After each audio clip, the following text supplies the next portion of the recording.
everybody, welcome to the No Name Music Cast. My name's Tim, and this is Joy. And before we get going with the show, I just want to remind all of our listeners about our Facebook page, and it's facebook.com/no name music cast. That's facebook.com/no name music cast. We post some links that go along with the episodes, some videos that we find, and pictures and other such stuff.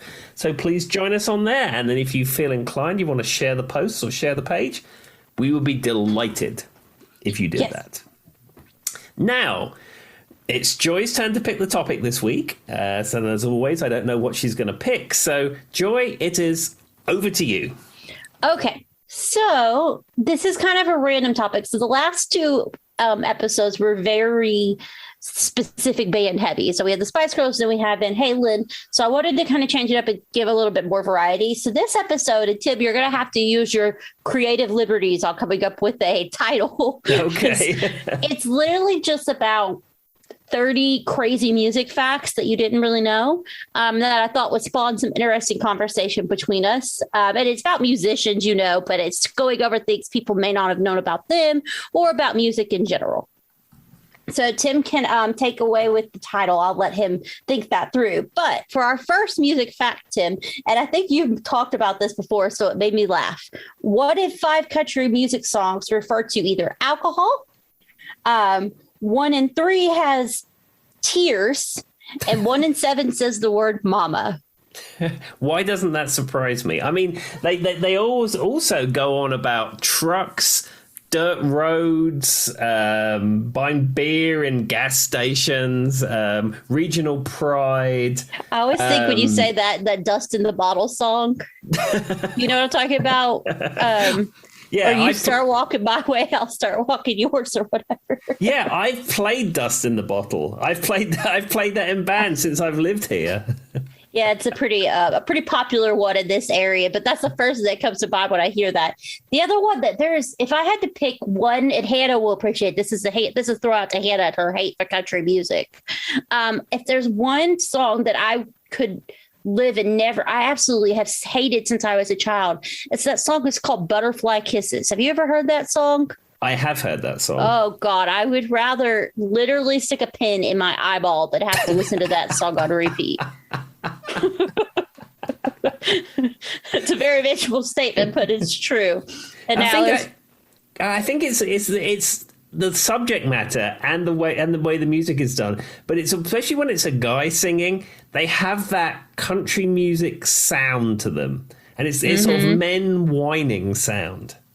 And but also add the topic of that song is kind of whiny too. So I think the singer has a really whiny song, and then the song has a really whiny. And I heard it so much when I was a kid because of 90s country, and I'd rather not. That's all I can say. All right. So the next one is, and I don't know if you've heard this. This is very interesting to me. The most expensive instrument in the world is called Lady Blunt. Yes, like a blunt. It's a Stradivarius violin. Yeah, Stradivarius. That apparently is the peak in the world of the violin. Well, Tim knows that, which sold in 2011 for $15.9 million.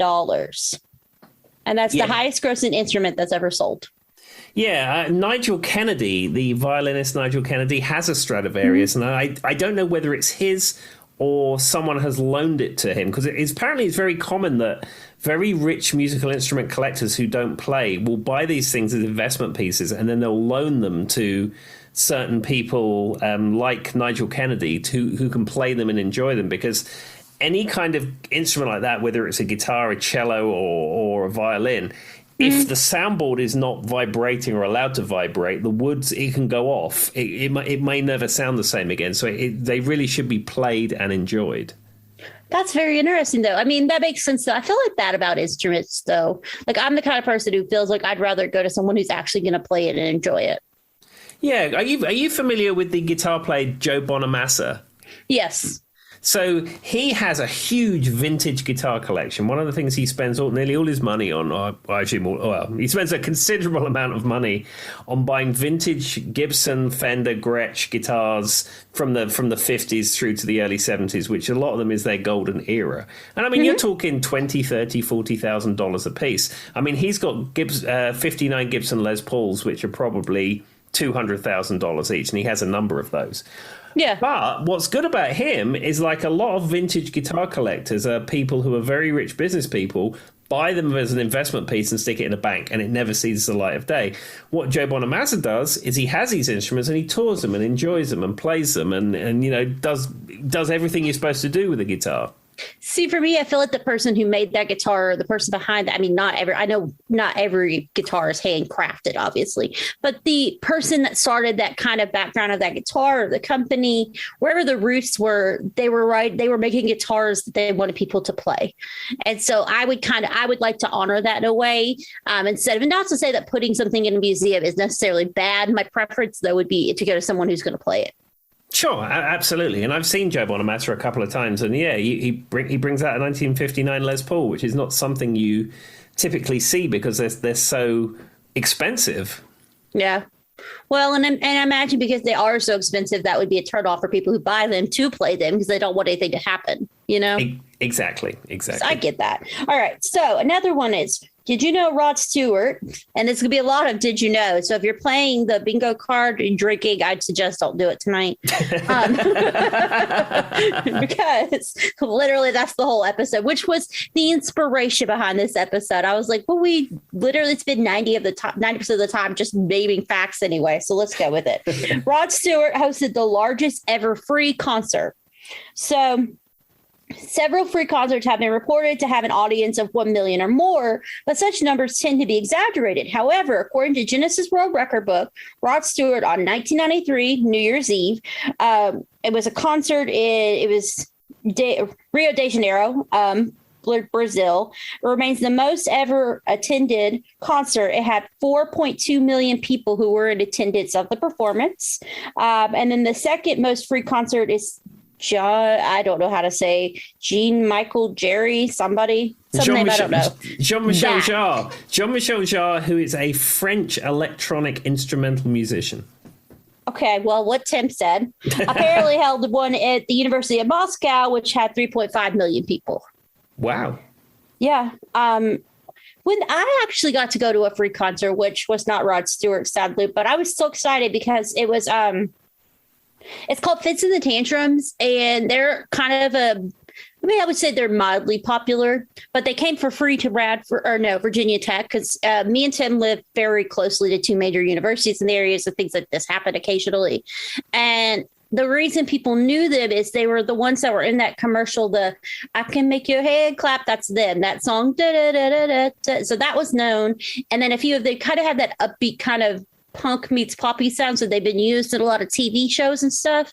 But I was a big fan from early 2000s. So I went, and unfortunately it was very evident that I was like, first of all, I was like the only adult there because it was a bunch of what felt like kids to me. They were college kids. But second of all, none of them knew any of the songs. They just went because it was free. So like I'm the only one going. Me and Molly were like, there was like two songs that were super popular because of TV shows and commercials. And everybody knew those. But outside of that, you could just see that there was just a bunch of college students wondering what they were listening to. And it was free. It was cool though, because I mean, their concerts usually can, $30, $40 a ticket. If you go to one of their major venues, they just happen to come for free. There you go. I've played lots of concerts in my time that I didn't get paid anything, so that's effectively a free concert. It was a free concert. So that's how Tim is now keen to Rod Stewart. And I can give you a Rod Stewart rock and roll fact.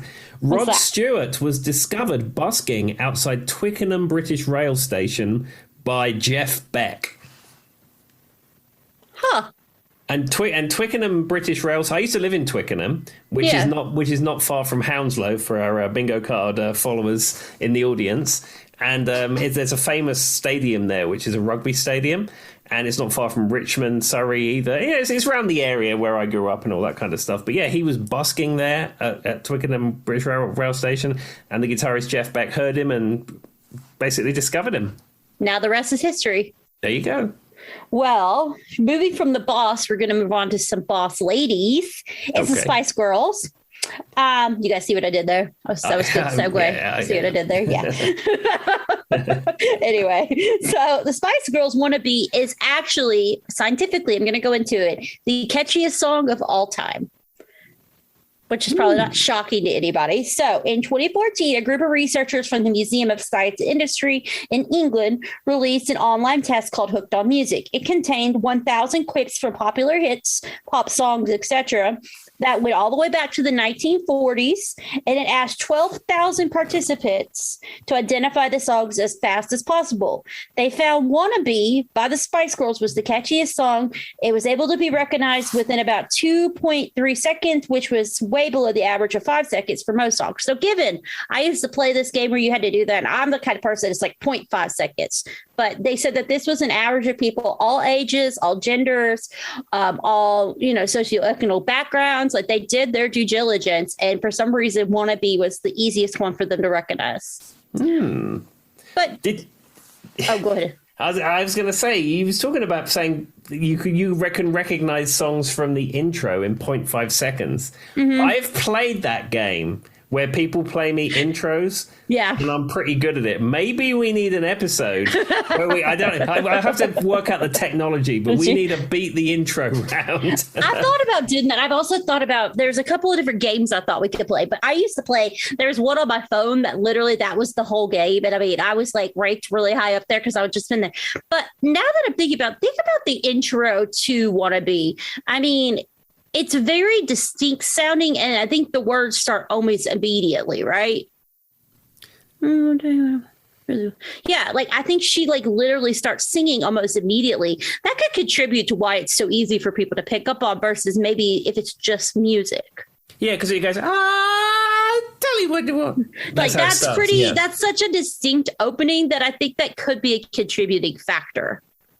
That's true. Yeah, I mean, I think not only is it catchy, it's a well-written pop song, but also everyone knows it because it was everywhere when it came out. So I think if you was going to give that test to somebody of whether to see if the song is catchy, you'd have to play it to someone who'd never heard it, and that would be very difficult.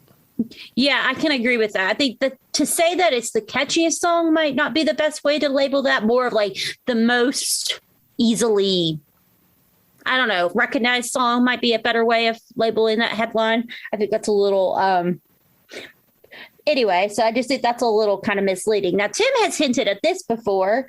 Finland has the most metal bands per capita. So basically what they're saying is, and actually a Reddit user created a map from the Encyclopedia Metalum's archive, which apparently is a thing for metal bands, of the most bands. Finn is home to the most bands of the genre with 53.5 metal bands per 100,000 people. Wow. Second place was two Nordic nations as well. It was Sweden and Norway, and then Iceland stole the third. So to put in perspective, heavy metal didn't, I guess it says it originated. That's not what I meant to say. Originated. That's the word. In the United States and the UK. And their countries were only 5.5 or 5.2 per capita. So that's crazy. And I think you've hinted at this before. Do you know what makes Finnish people so I guess not Finnish people from Finland so interested in metal? Tim, do you have any theories? Well, I think a lot of Scandinavia, because all those countries you mentioned are all Scandinavian countries apart from Iceland, but Iceland is very near to the North Pole as well. So what you find is a lot of those countries are only populated in the south of the country, and then in the north of the country, there's not much going on, and it's incredibly, incredibly cold, and there's not there's not much happening. So they screen metal music instead. Yeah, and I think what happens is you get populations of people who sit around bored and angry, and then they make metal bands. I mean that is my understanding of how it works. I don't know if that's true, but that's my understanding. I mean, that sounds valid. They're angry, it's cold, they can't go outside, and they probably are drinking alcohol. So that's where most metal is born. Good theory. So that one I thought was interesting because Tim's talked about it a few times. So did you know that Britney Spears, her songs are used to scare off pirates by the British Navy? It doesn't surprise me because I've heard, like in the Iraq War and other such Middle Eastern wars, they use metal music as a kind of defense tactic. And I know a lot of metal bands decided that they put like cease and desist orders with the US military because they said, we do not want to be associated with this stuff. You need to remove it. So the way the British Navy uses it, so basically they play Britney Spears songs to scare off Somali pirates off of Africa's eastern coast, such as Oops, I Did It Again and Baby One More Time are popular. The rationale is by playing these songs, Somali pirates had a strong dislike for Western culture and music. So that's why Britney Spears songs were a perfect fit. Yeah, I mean, you know, if you're an artist, whether you're Britney Spears or Metallica or any band like that, I mean, whether the cause that the government is doing is right or wrong, do you really want to be associated with that? No. I've seen many artists do assist. I would be like, no, I didn't after that. You know what I mean? But to be fair, think about everything Britney Spears has been through here recently. She might not have had control over whether they could use her music or not. No, that's true. It was probably her dad decided it was fine or just whatever, you know. Yes, because to be honest, her dad, and this is not going to be a shocking revelation. If it isn't, if you disagree with me, that's fine. Disagree with me, but her dad does seem to be very money hungry. So if there was any way for her to be popular, even if it's the British Navy, I imagine he'd probably let it go. Exactly. I've read the stories. Is Brittany truly free now? Yeah. Well, I think she's like 70% free. I think there's still some legal binding, but yes, slowly but surely she's getting there. And her sister tried to release a book. And basically, Brittany accused her sister of also being part of this conspiracy with her family. And, you know, basically said, you did nothing and sit idly by. So her book tried to give her book to her book was going to go towards charity for mental health, and they refused the book after basically what Brittany said her sister did to her. Because I think the irony of letting that, you know what I mean, push or something. So they didn't even do that. But yeah, I think she's like 70% free. I'd have to read all the details, but yeah, it's getting there. Part of the biggest landslide for her to actually be able to get as far as she had was them letting her pick her own lawyer. So previously she had a lawyer that was basically approved, I think, by her father in some way, or maybe in the pocket of her father. I can't confirm or deny that. But by getting her own lawyer, she's been able to start making choices, and the lawyer's been able to actually take it to court and get it backed up. Okay. So slowly but surely, we free Brittany anyway. Yes. And she's apparently not Somali pirate's favorite. All right. Okay, so another one was that I kept seeing and it made me laugh. Barry Manilow didn't write the song called I Write the Songs. Now, that's funny because Barry Manilow is such a prolific songwriter. And in fact, he got his start writing commercials. Like doing jingles and stuff is what I've heard. Yeah. But yeah, he did write the song called I Write the Songs. Also, though, have you seen a picture of Barry Manilow recently? Yeah, Barry Manilow is an older gentleman. He's done very well for himself, and I'm sure he has a lot of money or enough money to be very comfortable. But he's done what a lot of people like that do, and they've spent it on work. And work on his face. Now, rather than just aging gracefully as a gentleman in his 80s, 70s or 80s, however old he is, he's got this weird... when they do this thing where they stretch your face out and they give you a facelift, and maybe to his eye is exactly what he wanted, and he's happy, and his husband or partner is happy, but I don't know, it looks weird. The cheeks. It's the cheeks that really get me. And if you see like a side view, his cheeks stick out much further than the rest of his face. It's very interesting.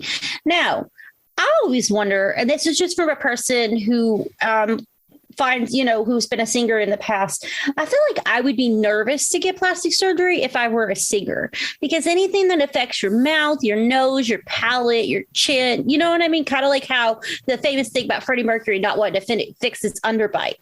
Any of that seems like that would affect your ability to make your sound. You would think so. I mean, because Freddie Mercury said that his mouth was his office, and he wasn't going to mess with his office. That was his quote on that.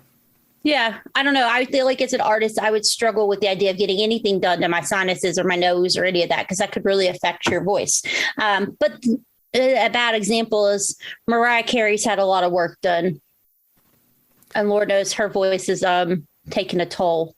Exactly. Well, I've never had any cosmetic surgery done on my face for recreational reasons. Tim? I thought so. But I can tell you, when I was about 17 or 18 years old, I used to work at Superdrug in Hounslow High Street. This is a full bingo card episode, and they used to have these big like cages on wheels. I think they used to call them skips or something. Anyway, the big cages on wheels that you had the stock came in.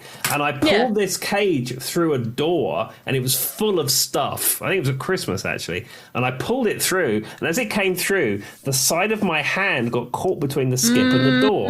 And it took a load of skin off my knuckles and the back of my hand. Luckily, I don't have any scars from it or anything.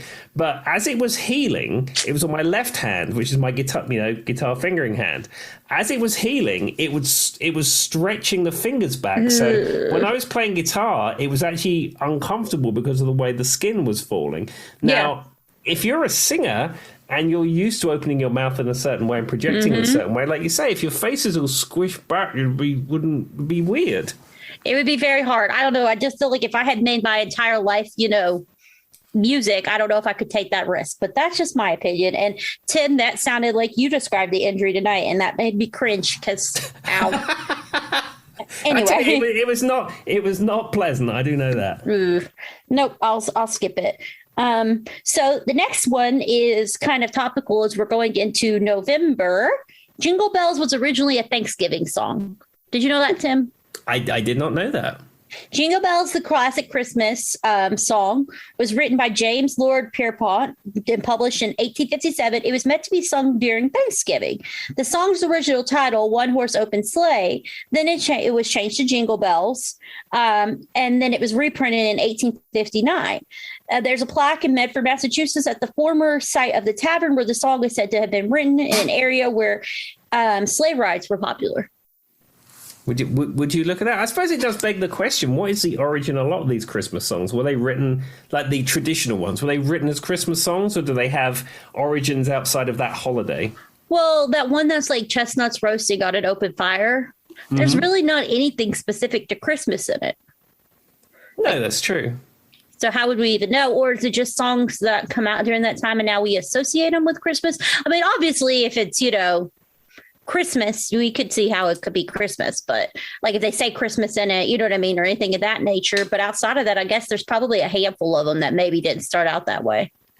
Yeah, and I think outside of traditional Christmas songs, I think since there's been a singles chart or an album chart, it's effectively a cash grab, because like you have your song and you make it Christmas and you put some sleigh bells in it and then you hope it's going to sell a lot. I mean, that makes sense. I guess, yeah. Well, and who knows what they were doing in 1857 in that tavern. No one will ever know.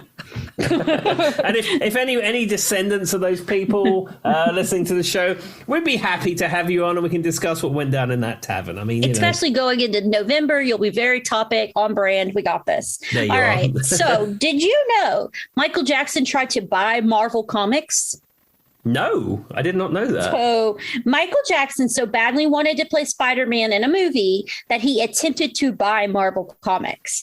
The company that created and owned Spider-Man, which, we know that's Marvel. I don't know why I said it like that. Stan Lee's Marvel chairman up until his death in 2018 has recalled this story publicly. The comic legend said that he thought Jackson would have made a good Spider-Man. However, Lee felt that Jackson was not a very good businessman, which to Stan Lee's credit, Michael Jackson did lose a lot of money. So he never thought it was a good thing to do and sell the rights. Yeah, I get the impression that Michael Jackson, even in the height of his fame, was not a good custodian of his wealth. No. Because you know, we discussed before about that Martin Bashir documentary. You know, we've spoken about how that was not a good thing. But there's a scene in it when he's in Vegas and he's in the shops in the Venetian. And there's a shop there that sells Fabergé eggs and tacky gold stuff and expensive gold statues and sort of I think it's high-end collectibles is the word that I'm looking for.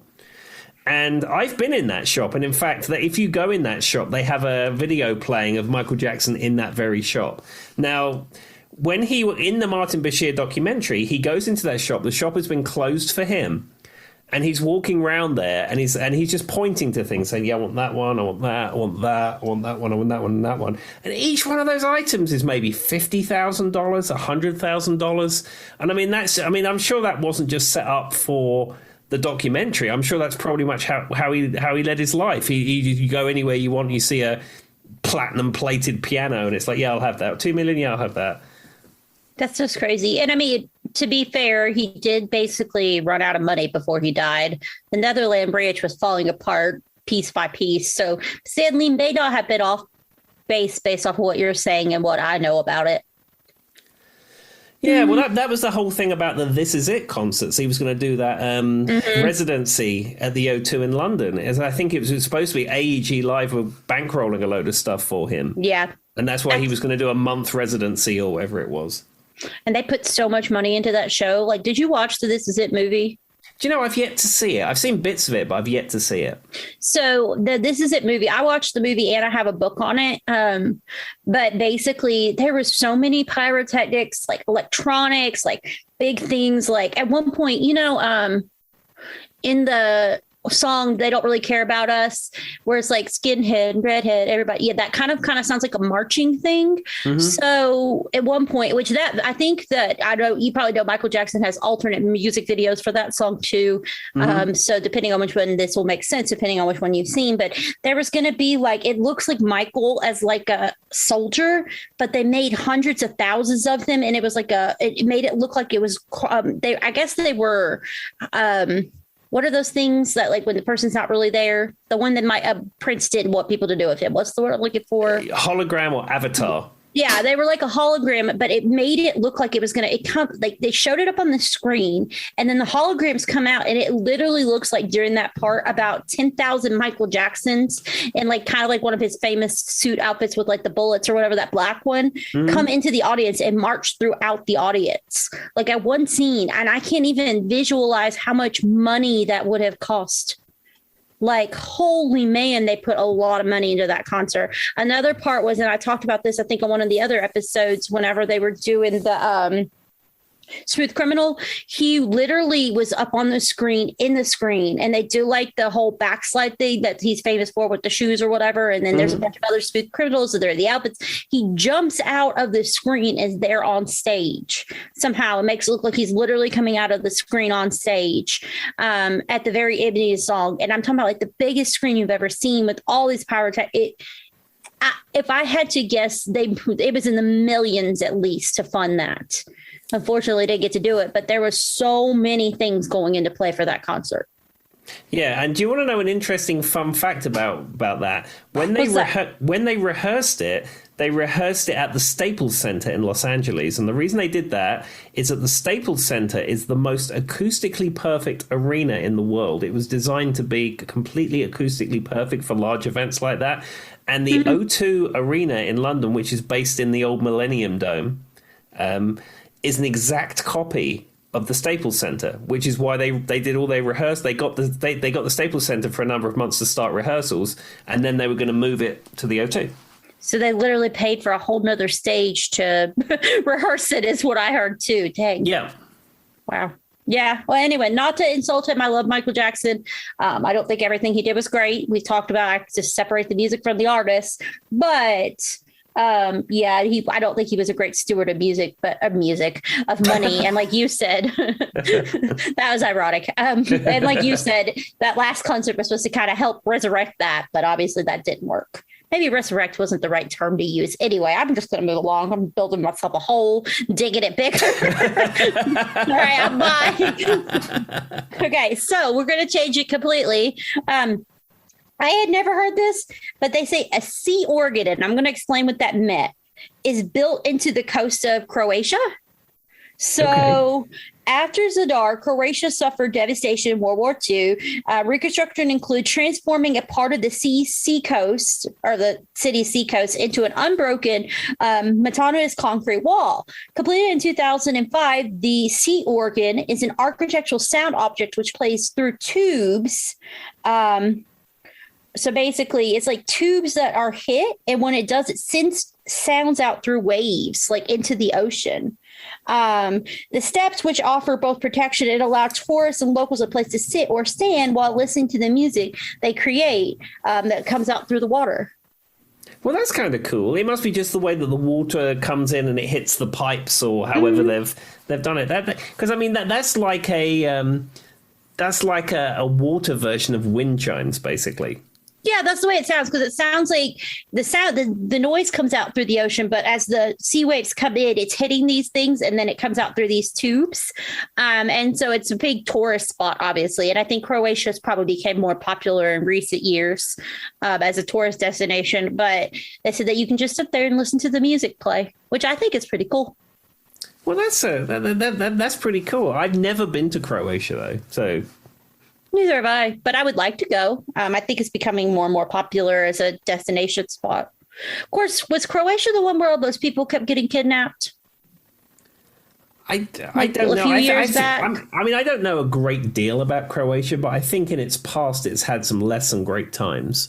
I feel like a few years back there was something about tourists being kidnapped, but I can't remember if that was Croatia. If it wasn't, I'm sorry. If you listen to us from Croatia, I'm sure you're beautiful. All right. It's just something I kind of remember. So this one is going to come as no shock to you, Tim, and probably to none of the members of Freak Jam. Loud music causes you to drink more in less time. So in 2008, a French study found that loud music in bar setting leads to more drinking. Research was conducted in bars with 40 males, 18 to 25 years old, who were unaware that they were being observed. Only those who ordered a draft beer were included, and with permission from bar owners, the researchers would manipulate the music sounds before choosing to participate. Results proved that the higher the sound or the louder the sound, the amount of drinking increased in a certain amount of time.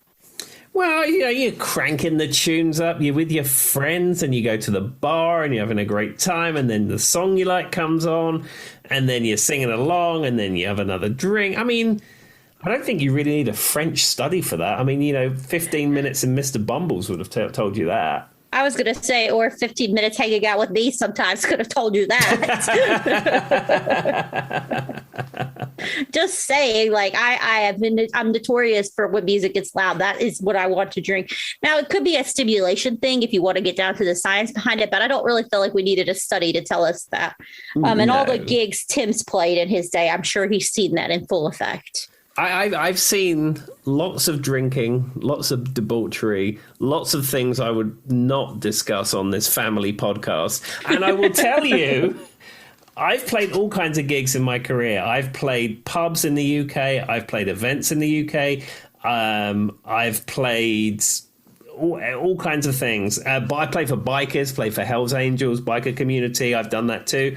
And I've done all the same kind of things since I've lived here. I've played bars and I've played private events and what have you. The most shenanigans and the most debauchery that I've ever observed at any gigs goes on in Southwest Virginia moose lodges. Which is the Southwest Virginia equivalent of those places that do the meat raffles in UK. Yeah, it's almost like an equivalent of the British Legion Club for our UK listeners. I've seen things I wish I could unsee. I've seen people dancing on the bar. I've seen more fights break out. I've seen more... I've just seen things. I'm not going to go into it, but... All of that has happened in Southwest Virginia moose lodges more than any biker gig or rowdy UK East End pub or anything I ever saw in the UK. It's all happened at the Moose Lodges around here. And since I do live in Southwest Virginia and I was born in Florida, but I generally grew up in this area, I can't say that I'm surprised. Heck, I probably know some of the people that were in the Moose Lodges.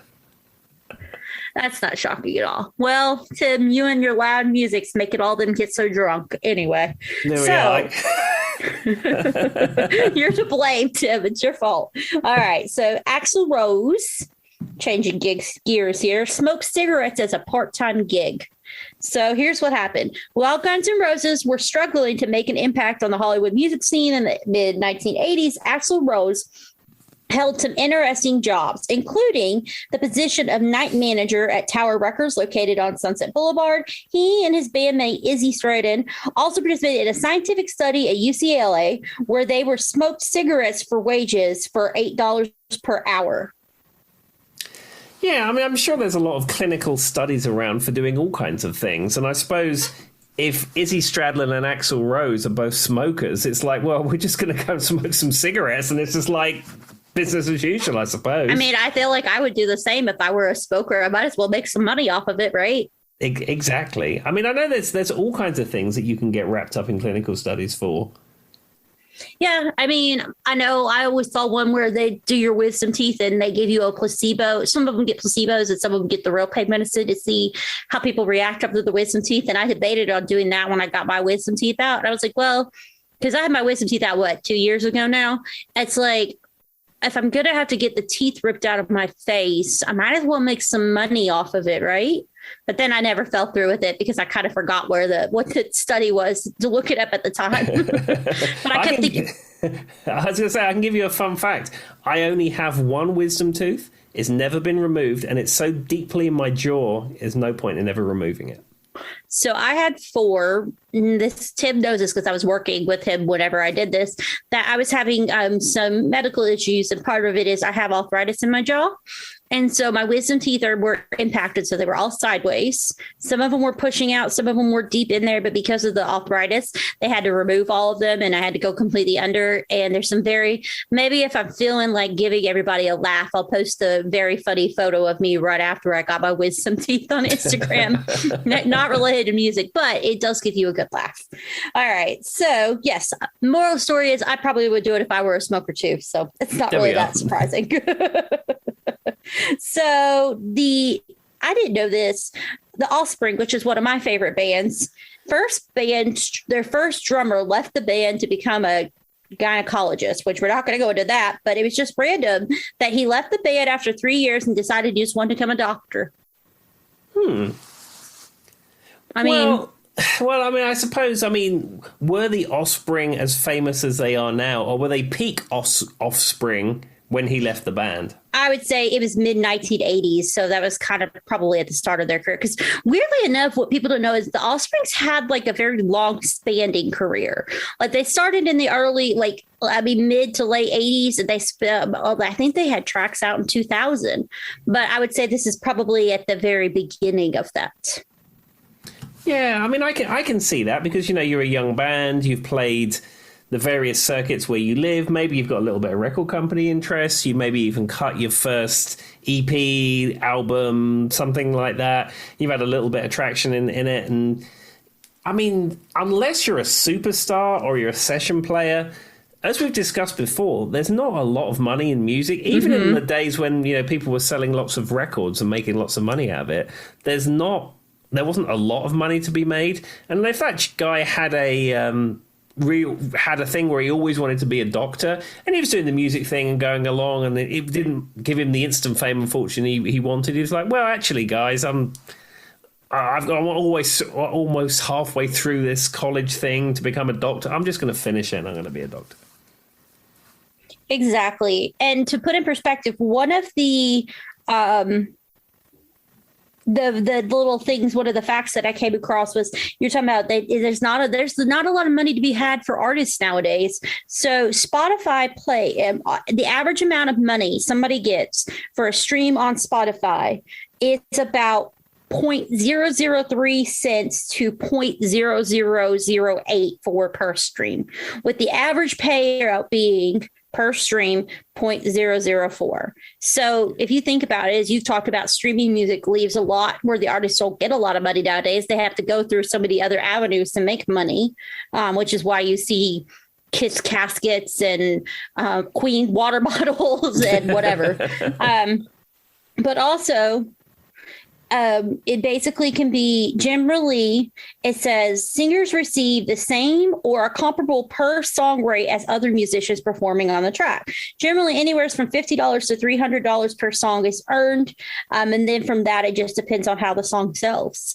So like you said, there's not a lot of money to be had. If you're very fresh and new, maybe being a doctor sounds more lucrative. Yeah, I mean, the thing is with streaming, I mean, those rates are no good. You know, if you're a creative person, if you've worked on your art and you have an album, a single, a song, or whatever, and then you present it to the world and you're basically giving it away for free and you're not earning anything. And that's not a good thing if you're a creative person at all. I mean, I have a number of tracks I've worked on. I have co-writes on that are up on Spotify, and I've never seen a penny from it, and I probably never ever will. However, the cat is out of the bag with sharing music online, and in the era prior to that, it was Napster and it was Grokster and eDonkey and all that kind of stuff, where people were ripping their CD. They're ripping the CDs that they probably got for free from Columbia House. They're ripping them into their computer, and then they're sharing them on those networks, and people are downloading them for nothing. And nobody anywhere was making any money out of that. I mean, let's be honest. I had my fair share of Kazaa and BearShare and all the likes myself. Yeah, I mean, we all did. Yeah, everybody did. It was just a thing that everyone was doing at the time. But you know, that is, you can't take that away. That thing has happened, and if streaming wasn't out there, it would go back to that kind of model. And that is a good point.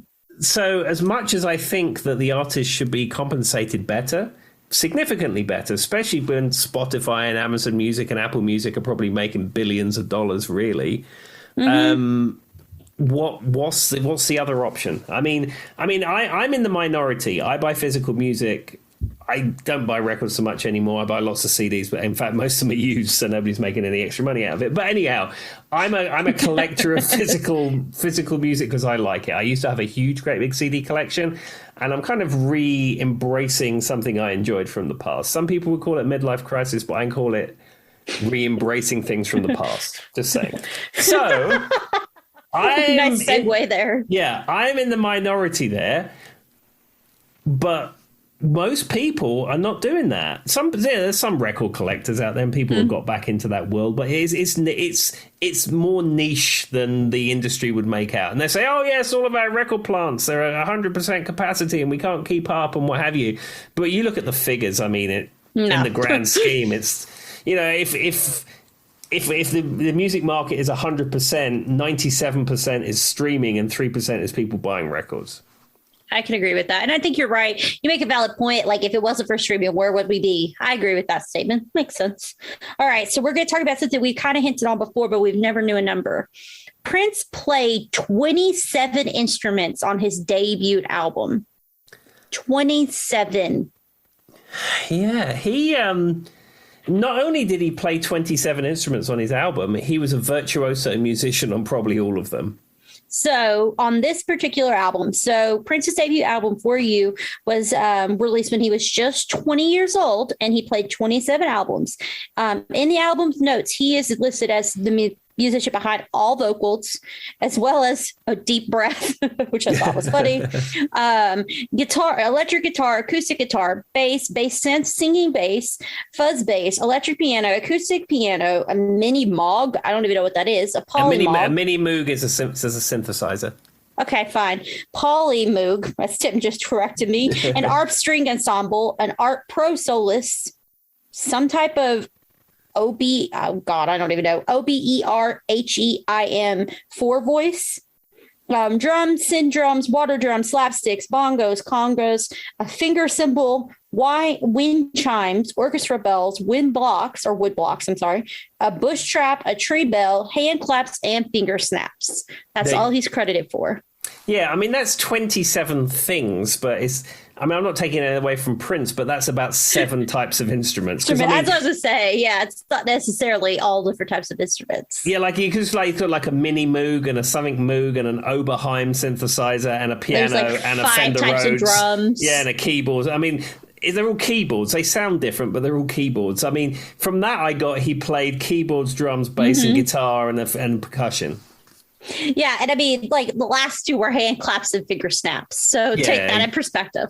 But to be fair, that still is a lot. And to do it all yourself for your debut album at 20 years old is pretty good.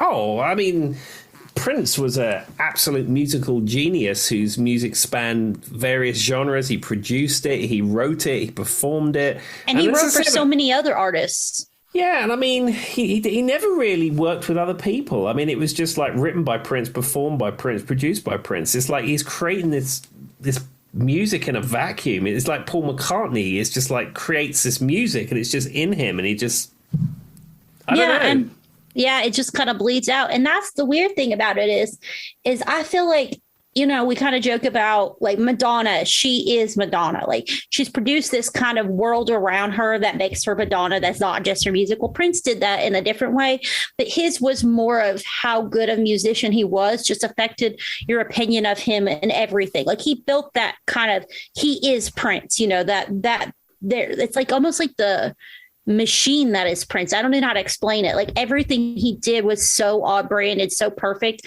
and so iconic that like in my mind he can do no wrong. Sure. And I think the difference between Prince and Madonna, Prince was a musician first and foremost, and a songwriter and a producer first and foremost. However, yes, he owned the Prince brand and understood the theater of rock and roll, and he understood the mystery of being a media entity. He understood how that world worked and embraced it and created the Prince persona. But I think first and foremost, he was a musician. And I can agree with that. And that's what made the difference. Yeah, Madonna is owner of the Madonna brand. She created the Madonna brand. She got better at singing as it went along, and I think the songs that she wrote and got involved with got better as she went along. However, a lot of her iconic songs are not written by her. And yeah, I mean, Madonna's a good musician. I mean, she, you know, you can't take anything away from Madonna and everything that's created, but that would be the difference between the two, in my opinion. And I think so. And I think that's why he's more larger than life to me. And just overall, like, it just blows my mind. So if you ever watch a concert, if you've never watched a Prince concert, which I'm sure Tim has, but if any of our listeners have never just taken the time to go on YouTube and watch a Prince concert, do it. It's crazy how mind-blowingly talented he was. Anyway, so this is just really random and not related to any particular artist, but I just thought it was interesting. Morocco's army is smaller than its military orchestra. I don't know why words are so hard for me today. Actually, I do, guys. I've been sick this week, so I'm kind of dealing with that while I'm trying to talk. But that's neither here nor there. I'm going to live. But yeah, their army is smaller than their orchestra. So the Moroccan army has 82 soldiers, and its military orchestra has 85 musicians. And it is the only country in the world whose army is smaller than their orchestra. But I bet you if it all kicks off in Morocco, I bet the musicians will probably join forces with the regular army. I would imagine that they know how to do army stuff. For lack of a better way of saying it, I can't surmise that they wouldn't. Though I could be wrong, but I would think so. So this one's for Tim, and I've got a few more we'll hit on, and then I think we'll be there. But this one's for you. Did you know Leo Fender, the founder of the iconic electric guitar and bass brand, shocking, and rock and roll fame inductee, never learned how to play either instrument? I did know that. Yes, Leo Fender was famously an engineer. I think he was a veteran from the Air Force, and he applied a lot of manufacturing techniques into the world of the electric guitar. Because like Gibson guitars are like violins or cellos. They have the curves and the arched top and a glued-in neck, and they're very much like a traditionally made guitar, like a traditional, like I said, violin or cello. Yeah, kind of what you see when you visualize that. Yeah. Yeah, and then what Leo Fender did is he looked into how to mass produce these things and make them cheaper for average musicians. So like a Fender guitar if you break it down, really, it's two slabs of wood screwed together. I mean, it's more complicated than that, but the neck is one piece, the body is one piece, there's 4 wood screws, and it goes together, and everything just comes off and can be replaced, and it's very easy. But yeah, he came from it from a different angle, whereas like the Gibson people and Les Paul, who worked with Gibson and Epiphone, were musicians first and foremost. He was an engineer, so he applied his engineering skills to the manufacture of a guitar. But yeah, you're completely correct. He couldn't play a note. Well, and I think that goes to that. Some of it is like it's almost a science, like it's a mechanics or a mathematical type thing that goes into building stuff like that. I feel like sometimes people forget that when they're thinking of music. I feel like it's all strictly creative, but even music itself has time signatures, it counts, it's very structured. And so I can imagine how somebody who has a mind like that could make guitars or anything really without actually being able to play them. It's just ironic. I figured you probably knew. I thought I would mention it. So this one's one that we've brought up a few times, but we never knew the actual number.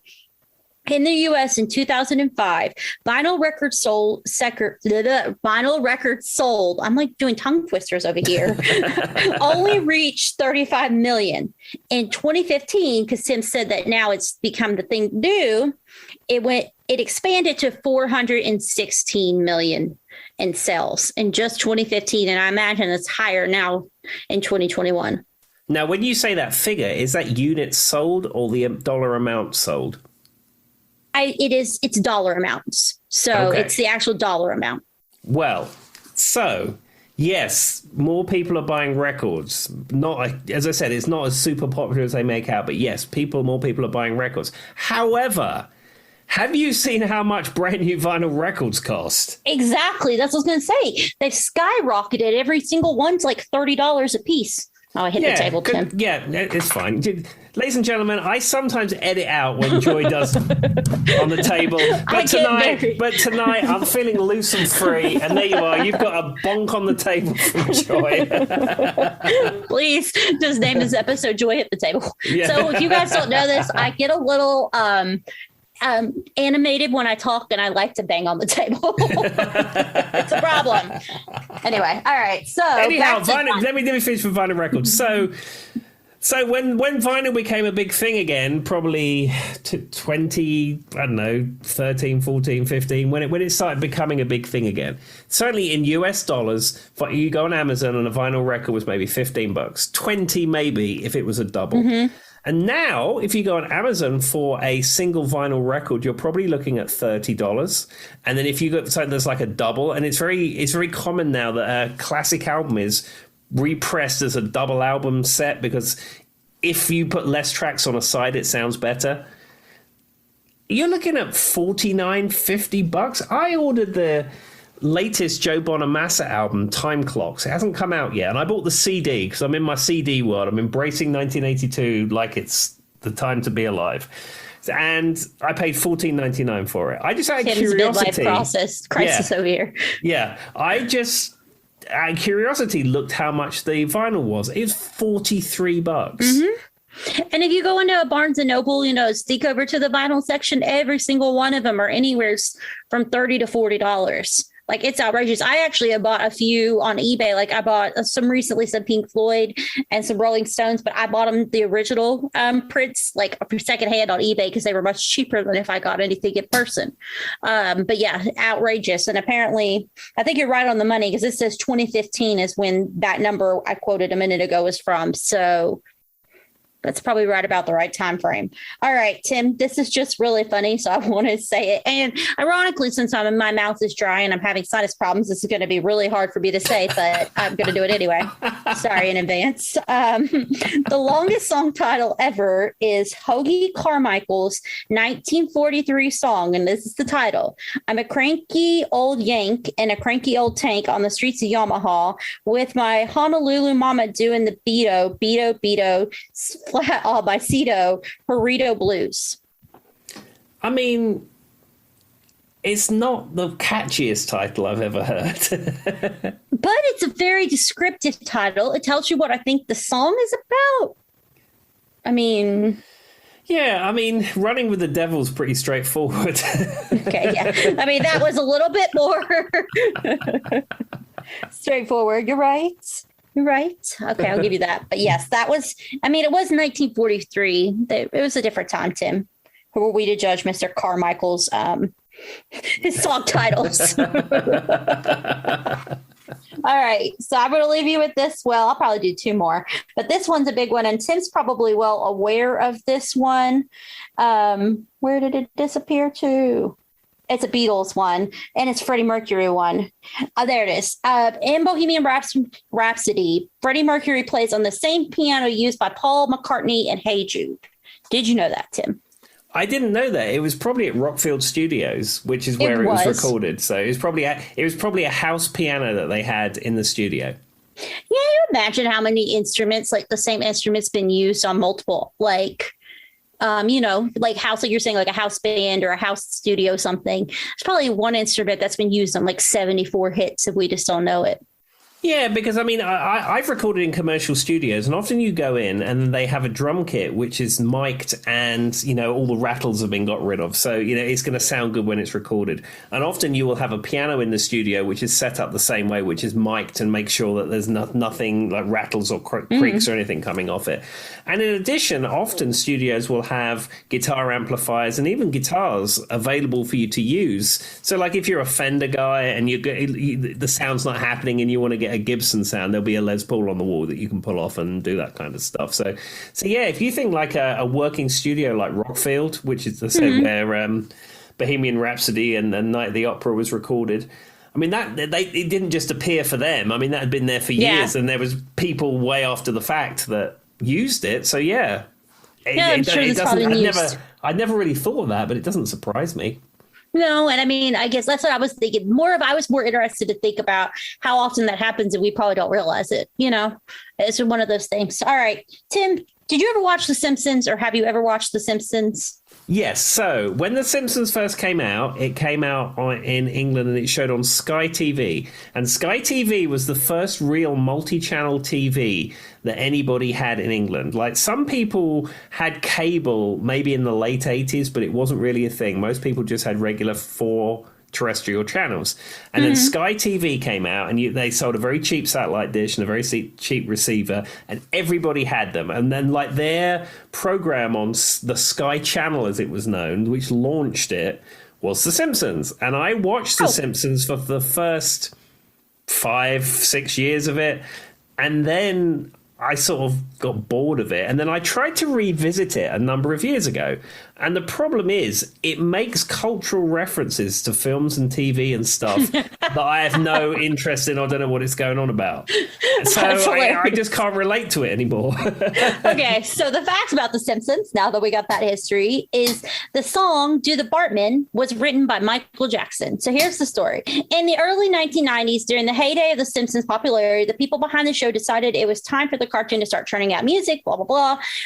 Do the Bartman was one of them. There were rumors that the track was ghost-written by Michael Jackson, who is a huge super fan of The Simpsons, but the show's producers denied it. It wasn't until many years later they finally admitted that it was Jackson who co-wrote the song, but he had done it in secret as he was contractually forbidden from writing outside of his label. I didn't know that, and I think he does backing vocals on it as well, because Nancy Cartwright, who voices Bart Simpson, is the vocal all the way through. But there is like a backing vocal part in it, and I heard that was Michael Jackson too. I mean, that would make sense. Yeah, and there is a Simpsons episode where Lisa befriends a homeless person who speaks in a Michael Jackson voice, and there was some discussion at the time whether it was Michael Jackson or a sound-alike, and I think it actually was Michael Jackson. That's what it came out. Well, it sounds like that he wasn't contractually allowed to do that, but he was doing it on the sly, and they just didn't admit it for years later. Yeah, I think that's what it probably was. All right. So we've talked about this, and this is where I leave them, Tim. You've hinted about Born in the USA isn't pro-American. Well, it's not so much that it's not pro-American. It's a very dark song. Well, it's specifically about his anger towards the country's treatment of Vietnam vets. Democrats. So I guess pro-American isn't necessarily the right way to say it. But they say, you think all the young men and women that died in Vietnam, how many died since they've been back? You have to think that at that time, the country took advantage of their selflessness. He says the song was misinterpreted by many, and even President Reagan, you were talking about this earlier, used it in his re-election campaign, which Bruce Springsteen did not like. So you were talking about people taking music artists, and then so he wrote a cease and desist and tried to get it pulled, but I guess it never pulled through. So that's why it's associated, I think, with the USA, is because Reagan used it in his campaign. Yeah, I mean, like, there is a demo version of Born in the USA, which is in a minor key with him just playing it on acoustic guitar, and it completely fits the lyric because it's about, like you say, a Vietnam veteran coming back to his hometown, and really he can't find a job, nobody wants to know him, and that's essentially what it's about. However, some producer somewhere along the line put it in a major key, put that synthesizer line in it, and it became, well, the chorus of it became this great, yeah, America anthem, but it's not. That's not what the song's about. Yeah. So I just thought that was interesting. And this is my last fact, Tim. And this is for all of our listeners who obviously love music if they're listening to us, or they just like to hear us go on random tangents. That's up for debate because the podcast is 40% music, 60% us saying random things. But music is good physically for your heart. So a study conducted at the University of something in Italy, I'm not going to try to say it, showed that music promotes a healthier cardiovascular system by triggering physiological changes that modulate your blood pressure, your heart rate, and your respiratory functions. Researchers found that rich classical musical phrase lasting 10 seconds long causes the heart rate and other parts of the cardiovascular system to synchronize with the music being played. They're improving their muscular health. Well, music muscle, like your heart is a muscle, so your muscular health. So there you go, Tim. You're providing, by doing the music that you do, are helping people's health.